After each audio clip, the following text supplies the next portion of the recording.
আসসালামু আলাইকুম বন্ধুরা, কেমন আছেন আপনারা সবাই? আমি সালমা, আমি অশোকনগর থেকে বলছি।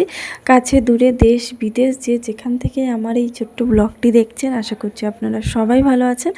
আপনাদের সবার সুস্বাস্থ্য কামনা করে আজকে ছোট্ট ব্লগটা শুরু করছি। তো অনেক সকালে প্রতিদিনের মতো ঘুম থেকে উঠে পড়েছিলাম, তারপরে করে নিলাম গরম গরম চা, বিস্কুট, আর বাবাইয়ের জন্য করে দিলাম গরম গরম ম্যাগি। তো বাবাইয়ের যেহেতু ক্লাস আছে, তো ক্লাসে যাবে, তো ওকে খাবারটা আগেই বানিয়ে দিলাম। তারপরে আমাদের জন্য করে নেব হচ্ছে একটু রুটি আর আলু ভাজা। তো রুটি দিয়ে আলু ভাজা আমার কিন্তু খেতে খুব ভালো লাগে, আর সঙ্গে যদি একটু ডিম ভাজা থাকে। কিন্তু আমার যেটা ভালো লাগে আমাদের বাড়িতে কিন্তু সেটা বরাবরই উল্টো, মানে আমার আলু ভাজা ভালো লাগে আর বাড়িতে আপনাদের দাদাভাইয়ের ভালো লাগে হচ্ছে আলুর তরকারি। তো দুটোই সম্পূর্ণ আলাদা। আর এখানে সমস্ত তরকারি যেগুলো আমি রান্না করব সমস্ত কিছু বাছাকোটা করে নিয়েছিলাম। যাই হোক, সমস্ত রান্নাবান্না কমপ্লিট করে আমি কিন্তু বেরিয়ে পড়েছিলাম। আর এই যে রাস্তায় হয়ে গেছিলো আমাদের গাড়িটা খারাপ।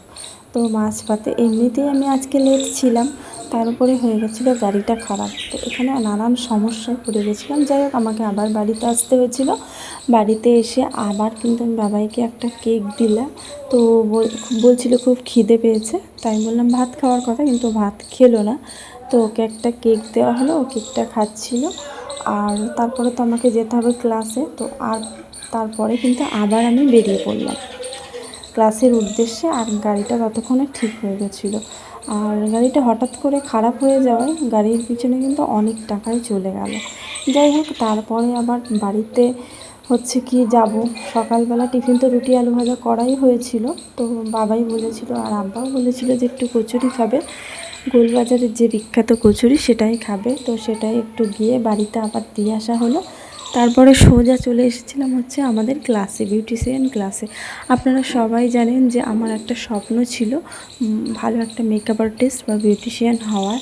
তো সেই স্বপ্নের উদ্দেশ্যে বা লক্ষ্যে এগিয়েছিলাম, সেই লক্ষ্য প্রায় পূরণের দিকে। যাই হোক, ক্লাসে গেলাম। ক্লাসে যতক্ষণ থাকি ততক্ষণ খুব বেশ ভালোই লাগে, মনেই হয় না যে মানে কীভাবে যে সময়টা পার হয়ে যায় বুঝতেই পারি না। তারপর সন্ধ্যাবেলা বাড়িতে এসে আপনাদের দাদাভাইকে একটু চা করে দিলাম, আর বাবার জন্য করে দিলাম ম্যাগি। আর যেহেতু বাবাইয়ের পরীক্ষা চলে এসেছে, তো ওর পিছনে আমাকে অনেকটাই সময় দিতে হবে। তো তার জন্য একটু সন্ধ্যাবেলা টিফিনও বানিয়ে নিয়েছি, টিফিনকে ওকে পড়াতে বসাবো। তো গরম গরম একটু পেঁয়াজও বানিয়ে নিচ্ছিলাম। আর এই যে পেঁয়াজের যে বড়াটা, এটা কিন্তু আপনাদের দাদাভাইয়ের খুব ফেভারিট। তো মাঝে মাঝে কিন্তু পেঁয়াজের এই বড়াটা কিন্তু আমি করে নিই। আর সন্ধ্যাবেলা বৃষ্টির দিনে হালকা হালকা বৃষ্টি পড়লে এরকম গরম গরম পকোড়া, চিকেন পকোড়া হোক বা সেটা ভেজ পকোড়া হোক বা যাই হোক না, খেতে কিন্তু দারুণ লাগে। আর সর্বশেষে রাতে ভাত ছিল দুপুরবেলা, সেটা খেয়ে আজকের ব্লগটা